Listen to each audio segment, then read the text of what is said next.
Big Boss Malayalam season 7 live അപ്ഡേഷനിലേക്ക് നമുക്ക് പോകാം. അതിന് മുന്നേ എൻ്റെ ചാനൽ എല്ലാവരും സബ്സ്ക്രൈബ് ചെയ്യാനും ഷെയർ ചെയ്യാനും ലൈക്ക് ചെയ്യുകയൊക്കെ ചെയ്യണം കേട്ടോ. ഓക്കെ, ടിക്കറ്റ് ടു ഫിനാലെ രണ്ടാം ടാസ്ക് തുടങ്ങിയിട്ടുണ്ട്. ഒന്നാമത്തെ ടാസ്ക് കഴിഞ്ഞു, അതിലൊരു പോയിന്റ് നെവിനാണ് കിട്ടിയിരിക്കുന്നത്.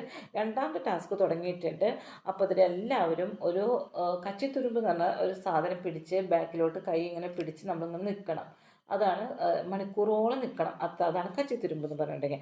അപ്പോൾ എല്ലാവരും ബാക്കിലോട്ട് കൈയും പിടിച്ച് ഇങ്ങനെ നിൽക്കുകയാണ്. ഈ ഇതിൽ കാണുന്ന പോലെ, ഈ പിക്ചറിൽ കാണുന്ന പോലെ അങ്ങനെ മണിക്കൂറുകൾ. ആദ്യത്തെ ഒരു മണിക്കൂർ ആവുമ്പോഴേക്കും ആരൊക്കെ ഔട്ടായി അറിയുമോ? ആദ്യം തന്നെ ഷാനവാസ് ഇറങ്ങി. ഷാനവാസിന് പറ്റുന്നില്ല, വയ്യാതിരിക്കുന്ന ആളാണല്ലോ ഷാനവാസ് ഇറങ്ങി. രണ്ടാമത് നവീനായി. നവീൻ കിടന്ന് ഓളിട്ട് കരച്ചിലാണ്.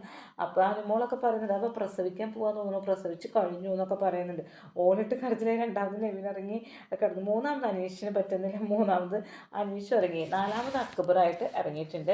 അഞ്ചാമത് ആദിലാണ് എടുത്തു കൊണ്ടുപോവുകയാണ് ചെയ്തത്. അതിലിപ്പോൾ തലകറങ്ങി വീഴുമെന്ന് പറഞ്ഞ് വിടാറായിട്ട് നിൽക്കുന്ന ആദിലിനെ വേഗം ഷാനവാസം ഒന്ന് എടുത്ത് കൺഫ്യൂഷൻ റൂമിലേക്ക് കൊണ്ടുപോയി. അത് കഴിഞ്ഞ് ആറാമത് അനുമോള്. അനുമോളൊക്കെ ഇറങ്ങുന്ന സമയത്തേക്ക് നമുക്ക് 2 മണിക്കൂറൊക്കെ ആയിട്ടോ. 2 മണിക്കൂർ ആയിട്ടുണ്ട്.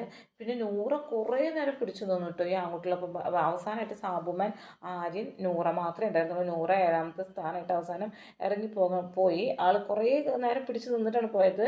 പിന്നെ സാബുമാനും ആര്യനും കൂടിയിട്ട് അവസാനം ഇവരെ കളിച്ച് പെട്ടെന്ന് സാബുമാൻ അല്ലടാ എന്ന് പറഞ്ഞ് കൈ പൊക്കുകയല്ല, പെട്ടെന്ന് നീ കൈ പൊക്കിയില്ലേ എന്ന് പറഞ്ഞ് സാബുമാൻ ഔട്ടായി. ആര്യൻ അപ്പം തന്നെ ആര്യൻ പറഞ്ഞു നീ കൈ പൊക്കി എന്നിട്ട് ആര്യനും കൈ പൊക്കി. പക്ഷെ ആര്യന് സാബുമാൻ പൊക്കി കഴിഞ്ഞിട്ടാണല്ലോ പൊക്കിയത്. അതുകൊണ്ട് ആര്യൻ ജയിച്ചു. സാബുമാൻ 8ാമത്തെ പൊസിഷനോ ആര്യൻ 9ാമത്തെ പൊസിഷനായി. അപ്പോൾ ആര്യ ഈ ടാസ്കിൽ വിജയിച്ചിട്ടുണ്ട്. പക്ഷെ അതിന് മുന്നേ മയക്കിടാൻ വേണ്ടി ആര്യൻ ബിഗ് ബോസ് മയക്ക് ഊരാൻ പറഞ്ഞിരുന്നു. എന്നിട്ട് പിന്നെ മയക്കിടാൻ പറഞ്ഞു. അപ്പോൾ അനുമോള് മയക്കും കൊണ്ടുവരുമ്പോൾ ആര്യൻ അടുത്തെത്തിയിട്ടേ കൈ പൊക്കേണ്ട ആവശ്യമുള്ളൂ. പക്ഷെ അതിന് മുന്നേ കൈ പൊക്കിയിട്ടുണ്ട്. പക്ഷെ ബിഗ് ബോസ് ഒന്നും പറഞ്ഞില്ല. കാരണം ബിഗ് ബോസ് പറഞ്ഞിട്ടാണല്ലോ കൈ മാറ്റിയിട്ട് മൈക്ക് ഇടുക, അല്ലെങ്കിൽ കൈ മാറ്റിയിട്ട് മൈക്ക് ഊരുക എന്നൊക്കെ പറഞ്ഞ് ബിഗ് ബോസാണ്. കാരണം മഴ വരുമ്പോൾ ഊരാൻ പറയും, പിന്നെ മഴ പോകുമ്പോൾ ബിഗ് ബോസ് മൈക്ക് വീണ്ടും ഇടാൻ പറയും. അപ്പോൾ ആര്യൻ അനുമോൾ അടുത്തെത്തിയേക്കാളും മുന്നേ കൈ വിട്ടിട്ടുണ്ട്. പക്ഷെ അത് ആ ഗെയിം ബിഗ് ബോസ് പറഞ്ഞതിൻ്റെ ഭാഗമായിട്ടാണ്. പക്ഷേ ലാസ്റ്റ് സാബ്മാനാണ് കൈവിട്ടത്. അങ്ങനെ സാബ്മാൻ തോറ്റു, ആര്യൻ ജയിച്ചു.